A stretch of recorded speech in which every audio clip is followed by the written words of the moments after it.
Hello friends, आप सबका स्वागत है हमारे यूट्यूब चैनल तक्षशिला एजुकेशन में। आई होप आप सब अच्छे होंगे।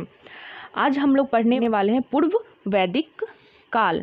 ओके, इससे पहले हम लोगों ने वैदिक सभ्यता के समान परिचय के बारे में जाने हैं, जो लेक्चर फर्स्ट था, और लेक्चर 2 में हम लोग वैदिक सभ्यता के साहित्यिक स्रोत को पढ़े हैं, जाने हैं। ठीक, अगर आप अभी तक उन वीडियो को नहीं देखे हैं तो उसे पहले ज़रूर देखें, उसके बाद इस वीडियो को देखें। अगर आप अभी तक हमारे चैनल को सब्सक्राइब नहीं किए हैं और बेल आइकन को नहीं दबाए हैं तो उसे ज़रूर दबाएं, जिससे जो भी नया वीडियो आएगा तो उसका नोटिफिकेशन जाएगा और उसे आप देख पाएंगे। तो चलते हैं अपने वीडियो की तरफ, जो है वैदिक काल, जिसको हम एंशिएंट हिस्ट्री अर्थात प्राचीन भारत में स्टडी करते हैं। और हाँ, सभी सब्जेक्ट को पढ़ाया गया है इस चैनल पे। वीडियो के प्लेलिस्ट में जाके उन सभी सब्जेक्ट को पढ़ सकते हैं सब्जेक्ट वाइज।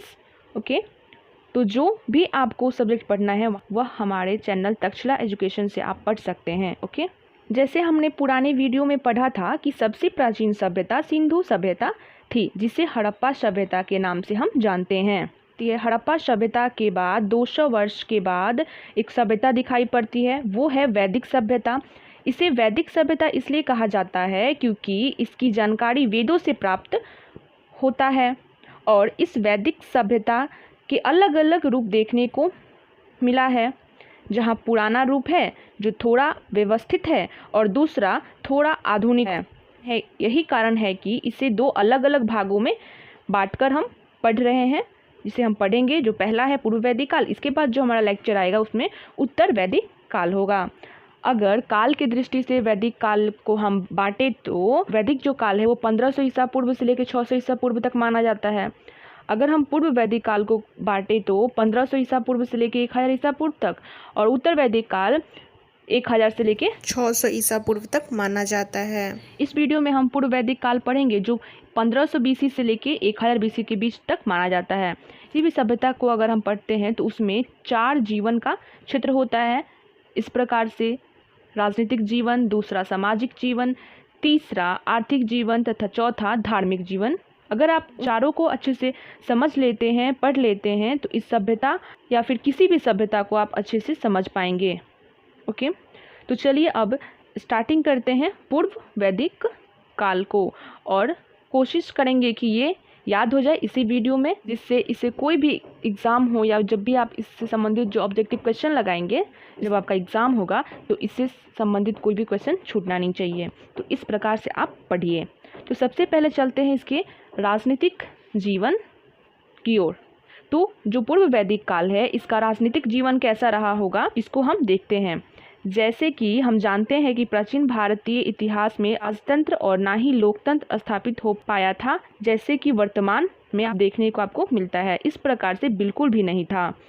और ये जो वर्तमान में देखते हैं लोकतंत्र, इसकी शुरुआत धीरे धीरे यही वैदिक काल से स्टार्ट होता है। और वैदिक काल की जो राजनीतिक जीवन था वे क्या था?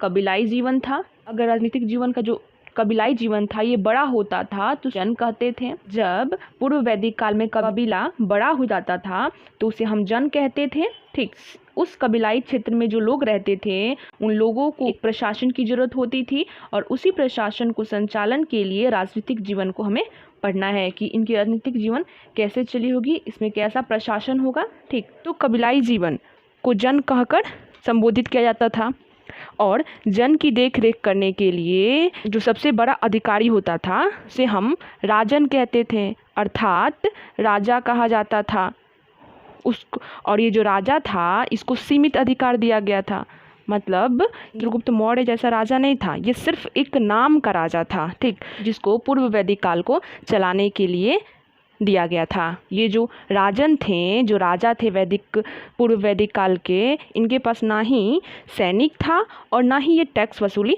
करते थे, और ना ही अपनी इच्छा से न्याय कर सकते थे। इससे ये सिद्ध होता है कि कुछ सीमित अधिकार के साथ राजा का पद बना था, कुछ सीमित अधिकार के साथ।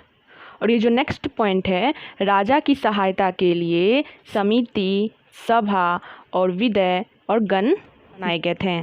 ठीक, अब ये जो राजा थे ये इतने योग्य भी नहीं थे कि अकेले पूरे प्रशासन को चला सके, इसीलिए ये सभा, समिति, विदय और गण बनाए गए थे उनकी सहायता करने के लिए। ये जो सभा बनाया गया था, इनसे एग्जाम में कई बार प्रश्न भी पूछे जा चुके हैं। तो सबसे पहले हम समिति को पढ़ते हैं। ठीक, समिति क्या है इसको हम समझते हैं। तो ये जो समिति थी ये पूरे कबीले के आम लोगों की संस्था थी और आम लोगों को मिलाकर इसे बनाया गया था। जैसे यहाँ पे आम सभा इसको कहा जाता है समिति को, इसीलिए इसको आम सभा के नाम से भी जानते हैं। ये जो समिति था, इस समिति में पूरे गांव के लोग शामिल होते थे, जिसमें पुरुष के साथ साथ महिलाएं भी शामिल होती थी और ये सभी मिलकर आम विषयों पर राजा को सलाह देते थे। दूसरा है सभा। ये सभा कुलीन पदों के लिए जो समाज में थे उनकी सभा थी और ये सीमित थी, अर्थात ये सीमित से भी छोटी इकाई थी। अब बात करते हैं विदत। ठीक, ये विदत क्या था? विदत जो था ये उपज, लूट, बंटवारा के लिए था, बनाया गया था। ठीक, अर्थात जब कबीला में लड़ाई होता था तो उससे लूटे गए जो माल होते थे उस माल का विभाजन कैसे हो, इसके लिए ये विदत बनाई गई थी। और ये जो चारों समितियां हैं, समिति, सभा, विदत, गण, इनमें सबसे प्राचीन संस्था विदत थी। ठीक, ये विदत ये सबसे प्राचीन संस्था था। ठीक, और ये जो विदत था इसमें वैसे ही जैसे समिति में राजा को आम लोग सलाह देते थे वैसे ही इसमें भी आम लोग सलाह देते थे। अब देखते हैं गण। ठीक, कुलीनों की संस्था या सभा। तो ये जो गण है और ये जो सभा है ये लगभग दोनों समान था और समिति और ये विदत ये दोनों लगभग समान था। लेकिन क्या इन संस्था के आधार पर ही राजा कार्य करते थे? तो जी नहीं, इनकी सहायता के लिए कुछ अधिकारी भी नियुक्त किए जाते थे जिनको रत्नीन कहा जाता था। और ये जो रत्नीन कहलाते थे पुरोहित, सैन्यानी, पूरप, अश्पस। ये जो अधिकारी हैं इनमें से सबसे मुख्य और सबसे फेमस प्रसिद्ध जो थे वो थे पुरोहित, जो राजा को धार्मिक सलाह देते थे। इसके अलावा ये जो सेनानी था ये सेना प्रमुख होते थे। ठीक, और सेना के रूप में सहायता करते थे। और ये जो पूरब है ये दुर्ग या जो किला होता था उसकी सुरक्षा से जुड़े काम करते थे। और ये जो अस्पस थे ये गुप्त चर के संस्था में हेड हुआ करते थे। तो ऐसे कई अधिकारी थे जो रत्नेन के रूप में कार्य करते थे।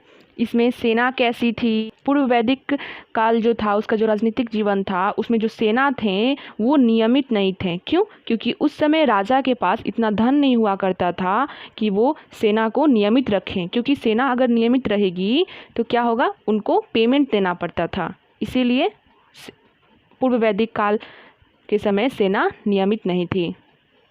और पूर्व वैदिक काल का जो राजनीतिक जीवन है जिसमें न्याय का उल्लेख नहीं है। अब देखते हैं सामाजिक जीवन। ठीक, सामाजिक जीवन के बारे में हम देखते हैं कि पूर्व वैदिक काल का सामाजिक जीवन कैसा रहा होगा। पूर्व वैदिक काल जो था इसका जो सामाजिक जीवन था, समाज समतावादी था, अर्थात संपत्ति तो थी नहीं ज़्यादा पूर्व वैदिक काल में, इससे वहाँ पे भेदभाव हो और काफ़ी जो मनुष्य थे उस समय वो एक जैसे ही थे, इसीलिए वहाँ पे भेदभाव बहुत ही कम था। इसीलिए पूर्व वैदिक काल को समाज समतावादी कहा जाता है। नेक्स्ट पॉइंट है वर्ण व्यवस्था, कर्म आधारित। तो ये जो वर्ण व्यवस्था थी इसकी शुरुआत पूर्व वैदिक काल में हो चुकी थी। आप पढ़ेंगे तो ऋग्वेद में 10वें मंडल में इसकी चर्चा मिलती है। ऋग्वेद के 10वें मंडल में इसकी चर्चा मिलती है किसकी? वर्ण व्यवस्था की। ठीक, तो यहाँ पर वर्ण व्यवस्था की शुरुआत हो जाती है पूर्व वैदिक काल में, जिसमें हम सब मुख्य रूप से पढ़ते हैं क्षत्रिय, ब्राह्मण, वैश्य, शूद्र वर्णीय व्यवस्था देखने को हमें मिलती है। लेकिन पूर्व वैदिक काल में हमें क्या नया देखने को मिलता है? तो जैसे कि वर्तमान में हम जाति धर्म पे भेदभाव को देख रहे हैं वे पूर्व वैदिक काल में नहीं था। ठीक, यही नया देखने को हमें मिलता है। इसमें जाति धर्म और जन्म के आधार पर वर्ण नहीं चुना जाता था जैसे अभी चुना जाता है। इसमें कर्म के आधार पर चुना जाता था। जैसे कि अगर कोई शिक्षा से संबंधित थे तो वे ब्राह्मण बन सकते थे, अगर कोई ताकतवर थे तो वो क्षत्रिय बन सकते थे। और इसका वर्णन 9वें मंडल में है। नेक्स्ट पॉइंट, 10वें मंडल में पुरुष सूक्त वर्ण व्यवस्था की उत्पत्ति का वर्णन मिलता है। इसके अलावा अगर समाज की हम बात करें तो कुछ और भी अंग थे, जैसे दास स्त्री, इनकी क्या स्थिति थी। तो दास प्रथा का वर्णन भी मिलता है पूर्व वैदिक काल में। ये जो दास प्रथा था ये कुछ कार्यों के लिए प्रयोग किए जाते थे और वे समाज के अंग थे। दूसरा है परिवार। ये समाज का सबसे इम्पोर्टेंट अंग था, जो समाज की सबसे छोटी इकाई थी, जिसको हम लोग कुल के नाम से भी जानते हैं। कुल सबसे छोटी इकाई थी। पितृसत्तात्मक अर्थात इस समय परिवार की विशेषता थी, पिता ही परिवार का मुख्य होते थे। इस परिवार की एक और मुख्य विशेषता थी कि ये संयुक्त परिवार थे। संयुक्त परिवार के अलावा स्त्री को भी महत्व दिया गया था, अर्थात पहले हर एक काम पुरुष के साथ साथ स्त्रियां भी करती थीं, लेकिन बीच में कुछ ऐसी परिस्थितियां बनी कि स्त्रियों से उनका हक छीन लिया गया और अब धीरे धीरे स्त्रियों को भी पुरुषों के साथ भागीदारी दी जा रही है। ठीक, पूर्व वैदिक काल में महिलाओं की स्थिति इस प्रकार से भी अच्छा था कि उस समय बाल विवाह नहीं होता था और महिलाओं का पुनर्विवाह भी करने की अनुमति थी। इस प्रकार से पूर्व वैदिक काल की जो महिलाएं थी उनकी स्थिति काफ़ी अच्छी थी। और पूर्व वैदिक काल का जो सामाजिक जीवन था, जिसमें लोग शाकाहारी मांसाहारी दोनों प्रकार के भोजन को ग्रहण करते थे और मनोरंजन के लिए पासा, नृत्य, संगीत का प्रयोग करते थे। एक बार सामाजिक जीवन को रिपीट करते हैं। तो पूर्व वैदिक काल का जो सामाजिक जीवन था वो समाज समतावादी था। पूर्व वैदिक काल में वर्ण व्यवस्था की शुरुआत हुई, ठीक, जिसके 10वें मंडल में पुरुष सूक्त अर्थव्यवस्था की उत्पत्ति का वर्णन मिलता है। इसमें दास प्रथा का वर्णन मिलता है, जो एक अंग था। ठीक, इसमें कुछ विशेष कार्य नहीं था, ये सामाजिक जीवन का एक अंग था। ठीक, परिवार जो सबसे छोटी इकाई थी, कुल की सबसे छोटी इकाई थी परिवार। ठीक, इसमें पितृसत्तात्मक संयुक्त परिवार इस टाइप की व्यवस्था देखने को मिला। इसमें स्त्रियों को उपनयन, संस्कार, शिक्षा का भी अधिकार दिया गया। इस समय की जो स्त्रियां थी उनको पुनर्विवाह करने का भी अधिकार था। बाल विवाह नहीं होता था, दहेज प्रथा नहीं थी। पूर्व वैदिक काल के जो मानव थे वो शाकाहारी थे और मांसाहारी दोनों प्रकार के थे। ये दोनों प्रकार के भोजन करते थे। मनोरंजन के लिए पाशा, नृत्य, संगीत इत्यादि का प्रयोग करते थे। अब देखते हैं आर्थिक जीवन को। ये तो सामाजिक जीवन और राजनीतिक जीवन देख लिए, अब आर्थिक जीवन को देखते हैं कि इनकी आर्थिक जीवन कैसी रही होगी। तो ये जो पूर्व वैदिक काल के जो मानव थे उनके अर्थव्यवस्था का जो मुख्य आधार था वो पशुपालन था। इससे एक क्वेश्चन आता है एग्जाम में कि पूर्व वैदिक काल का मुख्य पेशा क्या था, तो पशुपालन था। और वैदिक काल के लोग के लिए गाय ये पूजनीय थी। गाय को अघन्य कहा जाता था क्योंकि गाय का हत्या करना पाप था और इसका प्रयोग 176 बार ऋग्वेद में किया गया है, जिससे आप जान सकते हैं कि इसका महत्व कितना ज़्यादा था। घोड़ा प्रिय पशु था जिसको रथ के रूप में प्रयोग। कृषि का महत्व बहुत ही कम हो गया। आर्थिक जीवन में कृषि का महत्व बहुत ही कम हो गया क्योंकि पशुपालन का महत्व ज़्यादा बढ़ गया था। जब हम उत्तर वैदिक काल को पढ़ेंगे तो उस समय कृषि का अधिक महत्व हो जाएगा और पशुपालन का महत्व कम हो जाएगा। इसका आर्थिक जीवन में देखते उद्योग, इसके उद्योग भी सीमित थे। ये जो उद्योग था इसका पूर्व वैदिक काल के आर्थिक जीवन में क्या स्थिति था। उद्योग जो था वे सीमित था। रथकार मुख्य रूप से शामिल थे। पूर्व वैदिक काल के लास्ट में लोहा का खोज हो चुका था और उत्तर वैदिक काल से लोहा का प्रयोग होना स्टार्ट हो गया था। ठीक, अब देखते हैं व्यापार। तो उद्योग के बाद ही व्यापार संचालित होता है, लेकिन इस काल में उद्योग उतना अच्छा नहीं था जिस कारण व्यापार सीमित था। ये केवल आंतरिक व्यापार अर्थात एक कबीला क्षेत्र में व्यापार होता था या एक कबीला से दूसरे कबीला क्षेत्र से। ओके, विदेशी व्यापार के साक्ष्य यहाँ से नहीं मिले हैं। ठीक, और जो पूर्व वैदिक काल है वो विनिमय पर ही आधारित था, क्योंकि मुद्रा की खोज नहीं हो पाई थी। और विनिमय मतलब होता क्या है, एक वस्तु को लेना और दूसरे वस्तु को देना, मतलब वस्तुओं का आपस में एक्सचेंज, आदान प्रदान। ओके, इसको एक बार रिपीट कर लेते हैं आर्थिक जीवन को। तो पूर्व वैदिक काल की आर्थिक जीवन पशुपालन पे निर्भर थी। उस समय के जो मानव थे वो गाय को अघन्य मानते थे, उनके लिए गाय बहुत महत्वपूर्ण था, ठीक। और उनका जो प्रिय पशु था वो था घोड़ा, ठीक। और इस काल में, पूर्व वैदिक काल में, कृषि का महत्व बहुत ही कम हो गया, ठीक, जिसके 24 मंत्र कृषि से मिले हैं। और इस काल में उद्योग भी बहुत सीमित था, ठीक, जिससे व्यापार भी ज़्यादा नहीं हो पाया था। बस ये एक कबीले से दूसरे कबीले में ही कर पाते थे। कहने का मतलब वो आंतरिक ही था, विदेशी नहीं था। विदेशी व्यापार का यहाँ पे कोई भी साक्ष्य नहीं मिलता है, और विनिमय माध्यम से ही होता था क्योंकि मुद्रा की खोज नहीं हुई थी।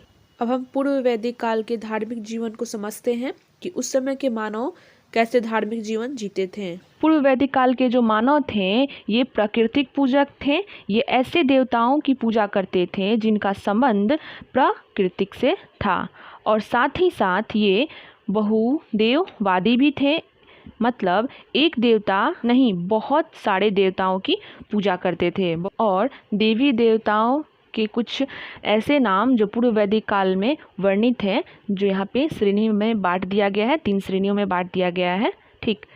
तो अंतरिक्ष में इंद्र थे, प्रारुत थे, रुद्र थे, वायु थे।